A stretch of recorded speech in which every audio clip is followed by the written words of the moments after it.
से मेरे YouTube channel पे और मैं हूं आपका दोस्त विजय। आज हम फिर से एक बार बात करने जा रहे हैं 10 महीने से ज्वाइनिंग को भटक रहे एलटी चयनित।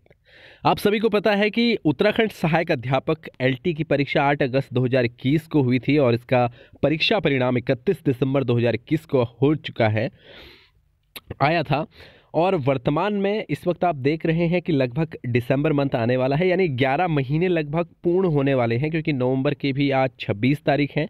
तो इस आधार पे हम कह सकते हैं कि लगभग 11 महीने भी फिनिश हो चुके हैं। बट यहाँ पे सरकार या फिर आयोग ने अभी तक इन चयनित अभ्यर्थियों को नियुक्ति देने की बिल्कुल भी नहीं ठानी है। और सबसे बड़ी बात तो ये है कि बार बार डेट्स चेंज की जा रही हैं। जहाँ उत्तराखंड अधीनस्थ सेवा चयन आयोग की कुछ भर्तियों में अनियमितता आई, तो वहाँ पे कुछ भर्तियां जिन पर कोई दाग नहीं था उन पर एसटीएफ ने साफ तौर पे कह दिया था कि किसी भी प्रकार की कोई ऐसी जो है चीटिंग वगैरह का मामला इन भर्तियों पे नहीं है। लेकिन इसके बावजूद इन भर्तियों को जांच प्रक्रिया पे डाला गया है और वर्तमान में जांच प्रक्रिया से होके गुजर रही हैं। लेकिन जांच प्रक्रिया दिवाली के जस्ट बाद से शुरू हो गई थी और आज लगभग 25 से 28 दिन हो चुके हैं, लेकिन अभी तक जांच रिपोर्ट नहीं आई। पहले बोला गया कि 15 नवंबर से लेकर 25 नवंबर तक ये रिपोर्ट आ जाएगी, लेकिन नहीं आई। और अब बोला जा रहा है कि दिसंबर फर्स्ट वीक में जो है ये रिपोर्ट आ जाएगी।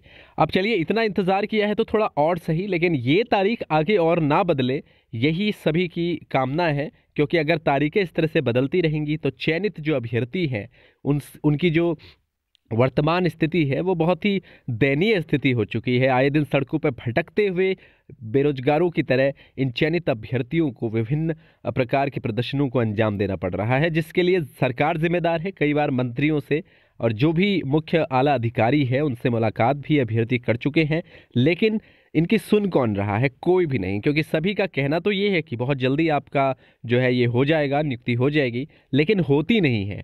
बस कहा जाता है, आश्वासन दिए जाते हैं।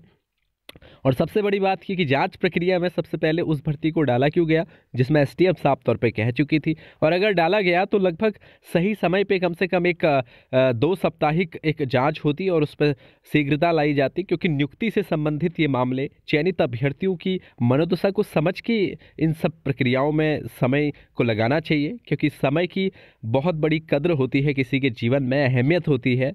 तो बेरोजगारी में चयनित अभ्यर्थी अगर पड़ जाए तो फिर इससे बड़ी विडंबना और क्या होगी कि एक तो लंबी मेहनत करने के बाद चयन पाया और उसके बाद भी बेरोजगार ही रहे, वो भी सेलेक्ट होने के बाद, यानी चयनित होने के बाद। आइए जानते हैं इस पूरी खबर को कि इसमें क्या खास बातें की गई हैं। कई वर्षों की मेहनत के बाद एलटी चयनित परीक्षा पास करने वाले युवा ज्वाइनिंग लेटर को पाने के लिए भटक रहे हैं। 5 सितंबर से शिक्षा निदेशालय पर धरनारत चयनित अभ्यर्थियों की सुनवाई ना तो शिक्षा विभाग कर रहा है और ना ही UKSSC। सरकारी रवैये से परेशान अभ्यर्थियों ने जल्द कार्रवाई नहीं होने पर आंदोलन तेज करने की चेतावनी दी है। अब यहाँ पर साफ तौर पे कह दिया गया है कि अगर शीघ्रता नहीं लाई गई अभी भी नियुक्ति में, तो एक बहुत बड़ा आंदोलन जो है आगे ये लोग करना शुरू कर देंगे या करेंगे। एलटी चयनित संघर्ष समिति के प्रदेश अध्यक्ष अंकित डंगवाल का कहना है कि चयनित अभ्यर्थियों के सब्र का बांध टूट रहा है। और ये सच बात है कि बांध कोई भी हो वो एक दिन टूट ही जाता है। तो यहाँ सब्र की भी कोई लिमिट होती है। 11 मंथ किसी की लाइफ के बहुत इंपॉर्टेंट होते हैं, जिसे आयोग बिल्कुल नहीं समझ रहा। एक और रोजगार के दावे किए जाते हैं, वहीं जो लोग रोजगार के लिए पात्र हो चुके हैं उन्हें रोजगार दिया ही नहीं जा रहा है। तो जहां पर बेरोजगारी का आलम तो बहुत ज़्यादा है इस वक्त उत्तराखंड में, और वहीं जो चयनित हो चुका है उसे भी बेरोजगार बनाया हुआ है। तो स्थिति साफ तौर पे बहुत दयनीय है। अंकित ने कहा कि एसटीएफ एलटी भर्ती को क्लीन चिट दे चुकी है। एसटीएफ ने प्रारंभ में ही शायद इस बात का जिक्र कर दिया था कि एलटी सहायक अध्यापक एलटी जो 1400 पदों पर भर्ती आई है, इसमें किसी प्रकार का कोई ऐसा मामला नहीं है। लेकिन इसके बावजूद जो है अलग से जांच समिति बनाकर इस पर जांच चल रही है।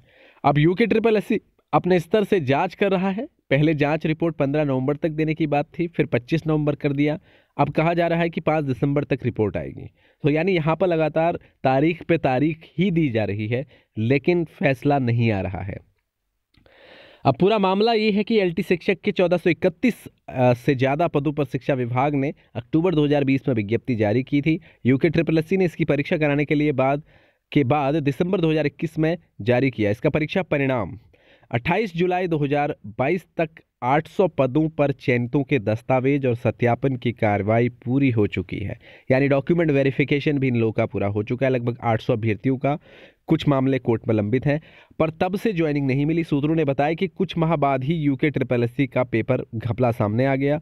एक वो कर्मचारी भी गिरफ्तार हो गया जिस रिजल्ट शीट तैयार कर देनी थी, यानी जो ऑपरेटर था वो भी इसमें पकड़ा गया था। तो अनेक प्रकार की समस्याएं ज़रूर आयोग में आई है, लेकिन जो है समय सीमा बहुत ज़्यादा ज़रूरी है किसी भी काम के लिए, क्योंकि युवाओं के भविष्य से जुड़ा हुआ ये सवाल है और बहुत महत्वपूर्ण होता है चयनित होने के बाद शीघ्रता से ज्वाइनिंग लेना। और जब 10-11 महीने तक चयनित होकर अभ्यर्थी इस तरह से दर-बदर की ठोकरें खाता है, तो इससे ज़्यादा विडंबना किसी प्रदेश के लिए और क्या होगी। विभिन्न प्रकार के मंत्रियों ने आश्वासन तो बहुत सारे ऐसे दिए कि हम बात करेंगे, जल्दी से हो जाएगा, बट अभी तक इन लोगों को इनके जो हक है, जो अधिकार है, जो ज्वाइनिंग है, वो नहीं मिली है। अब देखते हैं कि आगे इस पर क्या प्रक्रिया चलती है। और जो फर्स्ट वीक दिसंबर यहाँ पर साफ तौर पे बोला हुआ है, क्या ये बात सच निकलेगी? और वैसे तो होनी ही चाहिए ये सच, लेकिन अगर यहाँ से भी डेट आगे बढ़ती है तो शायद, जैसा कि इन्होंने कहा है कि एक बड़े जो है आंदोलन को ये लोग आगे जाएंगे, क्योंकि ऐसी स्थिति बार बार ये कहाँ से इंतज़ार करने के लिए इतना सब्र लेके आएंगे अपने आप में। तो आज जो उत्तराखंड की स्थिति है, वाकई देखिए, जहाँ पर आए दिन मीडिया भी इस प्रकार से काम नहीं करी। अगर मीडिया जाके 10 बार ये सवाल करती कि इन चयनित अभ्यर्थियों का आप क्या कर रहे हो, चाहे वो सहायक अध्यापक LT हो, कनिष्ठ सहायक हो, वैयक्तिक सहायक हो, स्टेनो वाले जो हमारे अभ्यर्थी हैं, जो कि 4 रिजल्ट्स जो है आ चुके हैं, उनके आगे की प्रक्रियाएं होनी है, जिनमें LT का तो अभिलेख सत्यापन भी हो चुका है, तो उन्हें भी आगे जो है उनकी संस्तुतियां विभाग को भेजनी है। और बाकी 4 जो है उनके रिजल्ट्स जारी नहीं हुए, तो सभी इंतज़ार ही कर रहे हैं फ़िलहाल। और बहुत मुश्किल है इस वक्त का ये इंतज़ार, क्योंकि एक एक दिन जो है चयनित अभ्यर्थियों के लिए बिताना बहुत मुश्किल हो रहा है। और बेरोजगारी के आलम और आर्थिक तंगी से इस वक्त ये लोग गुजर रहे हैं, जबकि चयनित हैं। तो दुर्भाग्य की बात है कि उत्तराखंड में इन लोगों की जो है सुनी नहीं जा रही, और आयोग भी इस पर शीघ्रता नहीं दिखा रहा है। लेकिन ज़रूरी है कि 5 दिसंबर तक कम से कम अब जो है इसकी रिपोर्ट आ जाए, क्योंकि इतना इंतज़ार कर लिया है तो थोड़ा और करना ही पड़ेगा, क्योंकि मजबूरी भी है, क्योंकि ये अपने हाथ का काम नहीं है। तो देखते हैं आगे इस पर क्या होता है। प्लीज़ चैनल को सब्सक्राइब और लाइक ज़रूर करें, और अपनी कमेंट बॉक्स में ज़रूर बताएं कि आप इस पर क्या सोचते हैं, आपके क्या विचार हैं इस ज्वाइनिंग को लेकर। तो thank you so much for watching this video.